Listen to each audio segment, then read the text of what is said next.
Hey, Dr. G, this is Ryan Hill with SPP410 coming with you for the critical assignment. Coming from, you're always showing me your office, so I might as well show you mine. This is where I get my work done, right here in bed. Got all my stickers right here. Just having a good time, hanging out in the room. All right, so getting into that.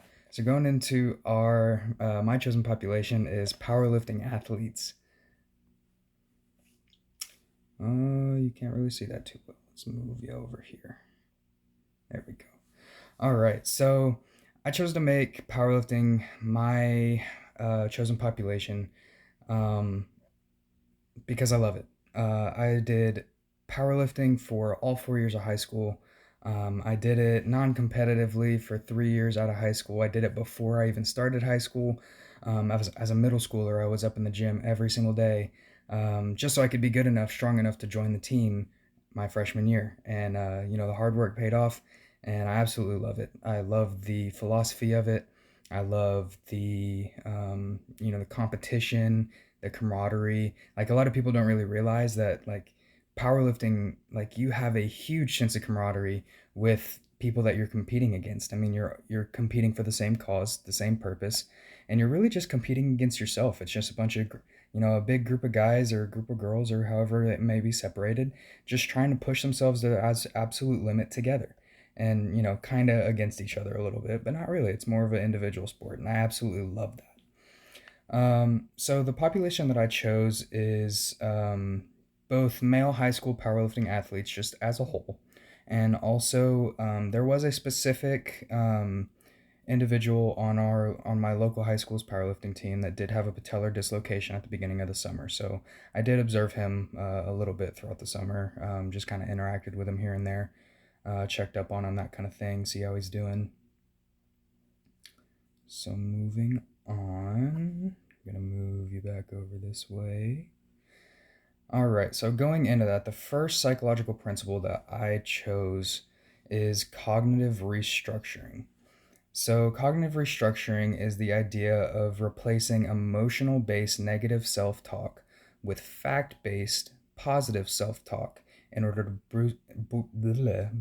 boost performance and focus more on the task at hand rather than focusing on stress, fear, anxiety, feelings of inadequacy, whatever it may be. So there is a little bit of a debate as to whether negative self-talk actually hinders performance, but there is like it's completely and totally undebated that positive self-talk improves performance significantly. And the goal of cognitive restructuring is to replace this negative self-talk with positive self-talk. And normally, the way that you do this is, take an example. A athlete is coming back from injury, and they're coming up towards their pre-injury PR. And they're really scared. They're terrified. They're like, man, I haven't done this since before I was hurt. What if I get hurt again? All those what ifs. What if I don't get it? What if? But then you can go and you can tell them, hey, look, man, like you have been working your butt off to get to this point. Like you have put in the work to improve to this much. Okay, yeah, you might not get it, but that's okay. We're working towards it. We're getting better. Have confidence in the work that you've done. Show them the facts. Show them, hey, you've done, this much already, this much already, this much already, this much already. Like, what's this much more? Like, show them the positive, give them the positive reinforcement, and really encourage them through the facts. It's really useful for overcoming fear of re-injury and rehab, increasing confidence upon return to sport, and increasing focus on tasks rather than negative feelings. And then down here at the bottom, I have all of our little Lego guys doing their restructuring. All right, next is the ego depletion theory. So, the ego depletion theory states that through depleted willpower, and motivation, an individual's self control, decision making, and self esteem regress. Uh, excuse me. This regression leads individuals to make hasty and detrimental decisions. And rates of ego depletion and the emotions and actions that stem to them will vary from individual to individual and situation to situation. So, for example, when faced with a difficult situation, some might freeze up, some might panic, some might just kind of give up, quit, get depressed about it, think like, oh, I'm not good enough to do this situation and just quit. But other people might get angry. They might be, to the person that put them in that situation. Why would you do this to me? Why would you set me up for failure? You did this. You did this. Get lash out, get angry, get defensive, get all that kind of stuff. So it really just honestly depends on the situation.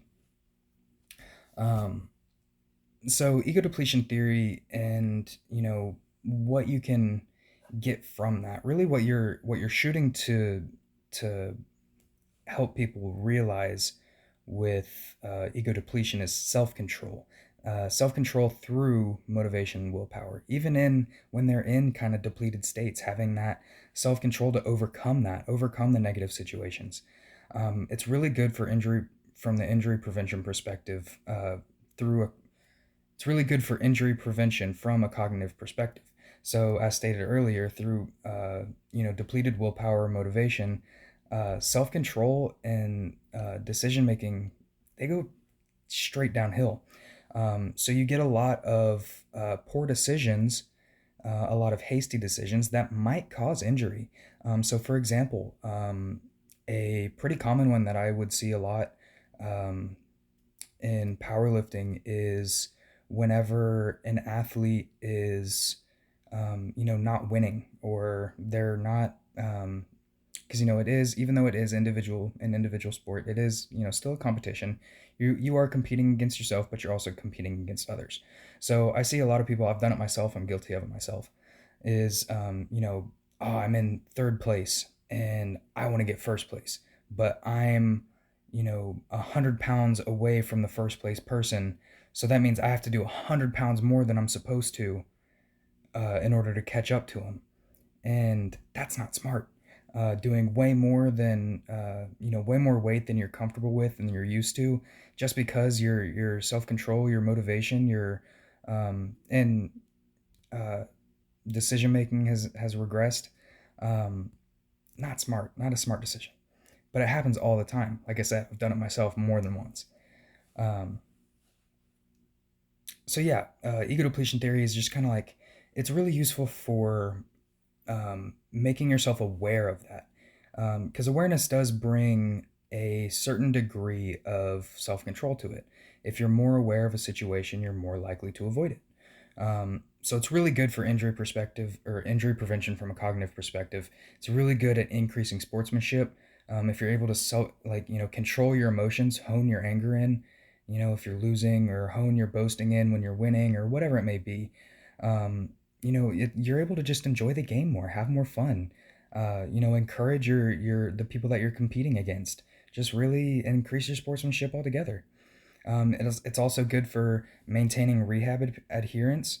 If you're having a hard time, your motivation, your willpower is decreased because you're not seeing the results that you want. You're not recovering as fast as you want, or maybe you're just distraught from being injured in the first place. Um, you're not going to be too likely to continue with the process. So, being able to recognize this ego depletion, you're able to prevent that through, again, that awareness that, okay, yes, this stuff happened, but, just got to have that self control to do it anyways. Do the things that I don't really want to do because I know that it's better for me. And it also helps you stay focused for the end goal of returning to sport instead of, um, you know, focusing on the, oh, woe is me, that kind of stuff. So going into goal setting theory. So, goal setting theory is making specific, measurable, difficult, and obtainable goals that will drive an individual to work hard towards them and perform better. Um, Apart from that, setting abstract, immeasurable, and continual goals, or easy, unstimulating, mundane goals will decrease drive and performance. So I'm going to kind of repeat that. Having measurable, specific, difficult, and obtainable goals will drive an individual to work harder and perform better. but abstract, immeasurable, and continual goals, or easy, unstimulating, mundane goals will decrease drive and performance. So, having a goal like, I just want to get stronger, I just want to get faster, that kind of stuff, there's no end to it. It's not specific. You can't measure it. Yeah, you can see if you're getting faster, stronger, but there's nothing specific to it. It's just a continual, never ending goal, which makes it not a real goal. There's no end point. There's no there's no specificity to it. So, you know, there's no timeline to it, nothing like that. So that's going to decrease performance. Or, I just want to get through this workout today. I just want to get through this today. That's all I want to do. That's my only goal, is to just get through this workout today. That's not really a goal. I guess it's kind of a goal, but not really. It's really just kind of forcing yourself to get through something. Which, it's easy. It's not very stimulating. It's not very specific. And it's kind of just mundane. It's really boring. You're not really having a good time. You're not enjoying yourself doing it. So that's going to decrease performance. But saying, oh man, I want to increase all my maxes by next powerlifting season, that's specific. That's got a certain time frame. That's got a certain measurement for the goal. I want to increase all my maxes by 30 pounds. That's very specific, and it's attainable too. It's definitely reasonable. You're not gonna get disheartened for it by um, having a bad time frame for that. You're not going to be as disheartened. It's very specific and it's very measurable and it's very obtainable. And that would increase performance because you can work towards it at a reasonable pace. You can set set goals for yourself, I guess. That's kind of hard to explain. So goal setting theory is useful for keeping athletes on the recovery track. So, um, excuse me. It's good for keeping athletes on the recovery track, motivating athletes to work hard, giving athletes a morale and confidence boost through milestone goals, helping athletes track prior achievements through their milestone goals, and helping athletes overcome fears and anxiety about return to sport. Um, so with that one, you can kind of go like, hey, look at what you've done already. Look at this progress that you've made. You're absolutely killing it. You're doing a great job. Let's keep that momentum going. Like, you've already shattered this goal. You've already shattered this goal. You've already shattered this goal. You've already shattered this goal. Now let's get to this goal. Like, it's just one more goal. Let's come on. Let's keep going. Let's keep going. Let's get to it. Like, you're able to motivate them that way and really help them get their confidence, and they've been really good. And over here I have a wonderful, perfect example of a good measurable, obtainable, specific, and my goodness, that is a difficult goal set by what I would assume to be like a 4-year old or a 5-year old. When I grow up, I want to get a hat and put it on. Oh yeah. All right. So with adherence to sport injury rehab, some of the factors that I had for that is autonomy. Autonomy is the foundation of adherence to a rehabilitation program. Autonomy allows the athlete to engage with the program, learn about rehabilitative exercises, to continue the process of rehabilitation and recovery, and feel like they're recognized, feel like they're seen, feel like their needs are being met. Um, Although autonomy is desired for rehab adherence, there needs to be a balance there between autonomy and guidance. You don't want the athlete leading the entire rehabilitation progress. They're not qualified to do so. Maybe they are. Chances are they're not qualified to do so. Um, and that's what your job is to create that program and give them a little bit of guidance. So uh, a fun way to achieve guidance and autonomy is to give athletes alternative workouts. So I used to be a personal trainer back in the day, and I know it's a little bit different than rehab, but one of my favorite things to do, and the clients absolutely loved it, is to give them a choice between workouts. So, for example, we would be doing a leg day, or maybe just like a heavy, posterior chain. So like glute day, like glutes, hamstrings, calves, the whole shebang. What I would do a lot of times is I would give them a choice between their prime movement. So I would let them choose, say, hey, do you want to choose, like, do you want to do some squat today? Do you want to do some leg press? Do you want to do some deadlift? Like, the choice is yours. Like, you can do whatever you want. Because, I mean, ultimately, you're meeting the same goal by doing those. Or maybe not the exact same, but pretty similar. I mean, it's kind of negligible, but the difference between the two. So I found that they really enjoy that. They have that sense of choice. They can mix it up themselves. If they have a workout that they really really like to do, they can do that more often. Say they just really love leg press. They get that choice and they can pick that as often as they want, and they really love it. Excuse me. Um, and also, it makes them feel like they're seen and they're heard, right? I mentioned that earlier a little bit, but everybody wants to have a choice in their actions, um, pretty much regardless of who you are. So, being able to give them that sense of autonomy really makes them seem like you see them as a person. It makes them understand that, like, hey, they care about my needs, they care about my progress, they care about me, they care about my feelings, and that really increases morale. And so down here, instead of having a picture, um, I just have a nice, fun little video for you, Dr. G. I think you're gonna love it. I think you specifically are going to absolutely adore this video. It's just some silly guys being autonomous, and I'll let you type that in, look it up, and see what I got going for you there. All right. So psychological factors in sports injury rehab. So, motivation for return constitutes the athlete's drive for return to sport. It's a determining factor in rehabilitation, adherence, injury prevention, and maintaining morale. It kind of ties into that goal setting theory. If they have an end goal in mind, which is that motivation to return to sport, excuse me, um, they're going to have that end goal. They're going to have something to work towards, a visible, tangible, specific, difficult sometimes, depending on what they're rehabilitating, goal in mind. And they have steps to work towards it. So it's going to really help with, those things, rehabilitation, adherence, injury prevention, and morale. Self confidence as a factor for recovery refers to an athlete's self talk towards their own abilities or status. Self talk is either regulated by emotions, which usually bring negative self talk, as we discussed earlier, or rational thinking, which usually produces positive self talk. And, granted, yes, we are all humans. Sometimes we have negative, or sometimes we have emotional led self talk, sometimes we have rational thinking. It's not one or the other, it's a mix of both.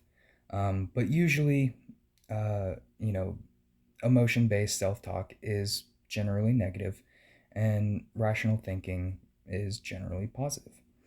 Um, each of these factors can positively and negatively impact each other, depending on the athlete's uh, morale. So, low self esteem or I'm sorry, low confidence can lower the desire for return. And the opposite is also true. A high self confidence can increase the desire for return. So, to kind of give an example to that, say an athlete, they absolutely love powerlifting. That's their main sport. They absolutely love it. But they get hurt. Let's say they blow out their shoulder, doing whatever it may be. They injure their shoulder severely.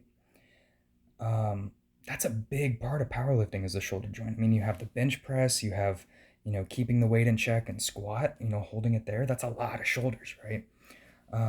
So that might kind of bring their motivation down, or their self confidence down, excuse me, their self confidence down a bunch of notches. And if they think, like, their self confidence is low and they think, man, I can't come back from this, like, there is no return from this, that motivation to return is going to decrease with that self confidence. And the same thing goes the other way around. Having a high self confidence, their rehab is going great. It's only been a couple weeks, maybe 3 4 weeks, but they're way ahead of schedule. They're doing wonderful. They're progressing marvelously, and they're going to get back way sooner than they thought they were. that's going to boost that confidence up, and that's going to influence their motivation to return. They're going to have that goal is going to be closer and closer and closer, and they're going to be like, it's going to be just right there, right out of reach. So they're going to work way harder to get to it. And so it's going to influence that as well. Communication in sports management. So all prior factors correlate with how the athlete interacts and communicates with the athletic trainer and sports therapist. So that includes, we'll go back. Oh, no, not that far back. That includes autonomy, that includes motivation to return, self confidence.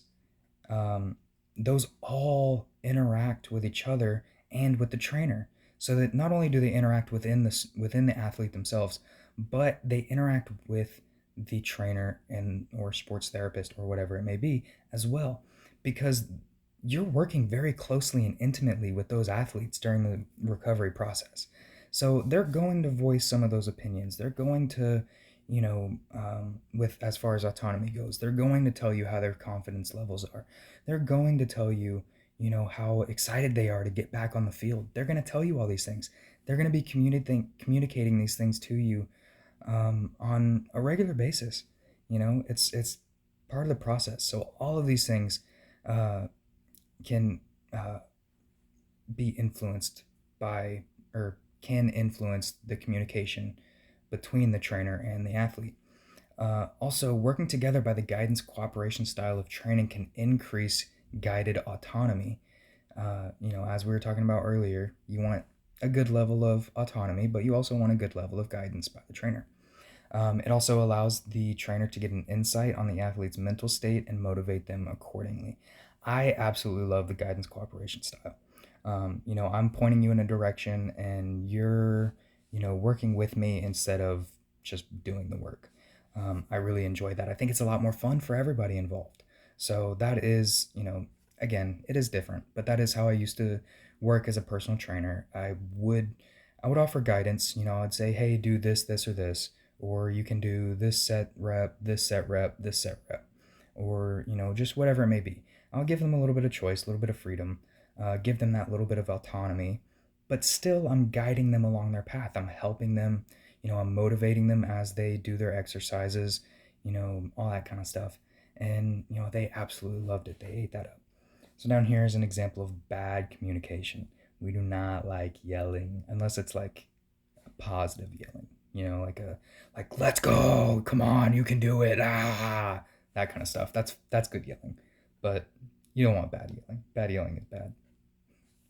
So barriers to the rehab process. So with my specific athlete, the one that had the patellar dislocation, he does have a pretty big fear of re-injury as he approaches return to sport. Like I said, he dislocated his kneecap at the beginning of the summer, or his patella at the beginning of the summer. So he's pretty close to, he's actually in the beginning stages of return to sport. He has gone through, he's regained some stability in the knee, in the patella. He's strengthened the quads. He's strengthened the tibialis anterior. That kneecap is pretty firmly in place for the most part. It's still a little bit looser than it was beforehand, but which is where his fear comes from. But it's pretty sturdy for the most part. So he's getting towards that return to sport, and he's pretty scared that he's going to hurt himself. Again, he is pretty hesitant to, get under very heavy loads, but he's getting better with that. He has had a lack of coach and trainer intervention in the rehab process because it's been summertime. Like I said, he's a high school athlete, so he's been out of school the entire past 3 months. He hasn't had very much coach interaction. His, excuse me, the high school gym hasn't been open, so he hasn't been able to have as easy access to, exercise equipment as he normally would have. Um, just all that kind of stuff, just because it's summer. Um, Also, pain management and early recovery was a big factor. He was in a lot of pain. Um, that kind of injury, I dislocated my shoulder whenever I was probably about like 15 or 16. and so it's not the same, but it doesn't feel good. It hurts for a long while. So he was pretty sedentary whenever he first injured his patella, whenever he first dislocated it. He did not want to do very much, which kind of slowed down the recovery process a little bit. But he got back to it. He started walking a lot, doing a little bit of running to kind of get a little bit of stress on that knee to help with recovery. He didn't do as much um, as he probably would have had he been, not hurting as bad, or with the coaches or trainers or whatever. But he did, like I said, he's already in the or in the return to sport process, so he's doing pretty good. He has a pretty good pace going. High school male powerlifting athletes in general. So the trained status of the athlete does affect um, recovery speed, pretty much. Um, the more trained you are, the faster you're going to recover because you already have that pre-trained status. The muscles around the affected joint are already trained. They're already strengthened for joint injuries. They already have that, so you don't have to go through that strengthening process to near the extent as you would if you're untrained. Socioeconomic status has a pretty big effect on the recovery process. Sorry, and the recovery speed. If you have higher income, uh, higher income families, you're more applicable, or not more applicable. You're higher quality facilities and treatment are more readily available to people of higher status, so socioeconomic status. So it absolutely affects the recovery process. Mental state. If you have a positive mental state, then you're more likely to have positive training outcomes and recovery outcomes. But if you have a negative mental state, then you're less likely because you're just gonna not have the motivation, not have the willpower, to continue. Social support, that plays a huge factor. If you have the support to keep you going when it gets tough, because it does get tough. Recovery is not an easy process. So if you have that social support, then you're definitely going to be more inclined to do better on with your recovery. And lastly, weight cutting. That is a big, big, big part of powerlifting, but it's not good.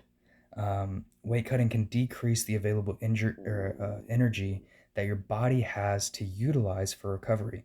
So if you are weight cutting uh, while you're in the recovery process, your body is not going to have the available resources to recover, which is not good. Down there's my big fan of Plants vs Zombies, so I had to get my little barrier, the walnut. All right, and then what I learned in this class. So I really underestimated the effect that the psychological state has on recovery, especially fear. Losing your willpower, motivation, morale, and really just joy in the process through fear and anxiety of re-injury, or like a lack of return to function, can really render the recovering athlete immobile and ineffective. Like it can really hinder that process. And I really didn't know that as much. I mentioned that I had a shoulder injury earlier in my youth, and I was really gung ho about getting back. Like I said, I loved powerlifting more than anything on earth. And so as soon as I was out, I was like, I'm gonna do every single thing in my power to get back in immediately. And that's exactly what I did. So I didn't really give myself time to think about fear or anxiety of re-injury. So I never really realized how much of an impact it plays, honestly. All right, mission statement. So I chose 1 Peter 5, 6 through 11.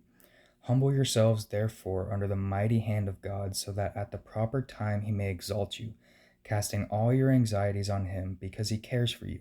Be sober minded, be watchful. Your adversary, the devil, prowls around like a roaring lion, seeking someone to devour. Resist him, firm in your faith, knowing that the same kinds of suffering are being experienced by your brotherhood throughout the world. Excuse me. And after you have suffered a little while, the glory of all grace, who has called you into his eternal glory in Christ, will himself restore, confirm, strengthen, and establish you. To him be the dominion forever and ever. Amen. So I have a really hard time giving myself up to the Lord. I fight and I fight and I fight and I fight and I fight and I fight and I fight to walk down my path by my own strength. My pride prevents me from leaning on the Lord and trusting him to provide for me. Um, this passage really just drives home that he's above me in every way. There is no way that I'm better than him at all, whatsoever, not a single one. Um, all that I do should be to glorify him, and that should I allow him to lead me, I will be provided for because he loves me. And that's not going to mean that he's going to provide for everything that I think I need. He's going to provide everything that I need, which is totally different. Totally, totally different. By not getting what you think you need, you're just not going to focus on the things that he gives you because you're just going to focus on what he didn't. And if he doesn't give it to you, then that means it's not important. And I have a really hard time accepting that. Excuse me, allergies are really rough right now. I have a really hard time accepting that. Always have, probably, hopefully, Lord willing, I won't, but probably always will. Um, and so, yeah, just reminding me to let go, trust the Lord, and have Him guide me down my path, and really resist the attacks of the devil, uh, and standing firm in the idea and the knowledge and the faith and the hope that God's got me, because He does. Uh, so yeah, that's gonna be my mission statement for my future. And then here we got our reference page. I'll let you sit there for a second, just to kind of see everything. And that is all we got.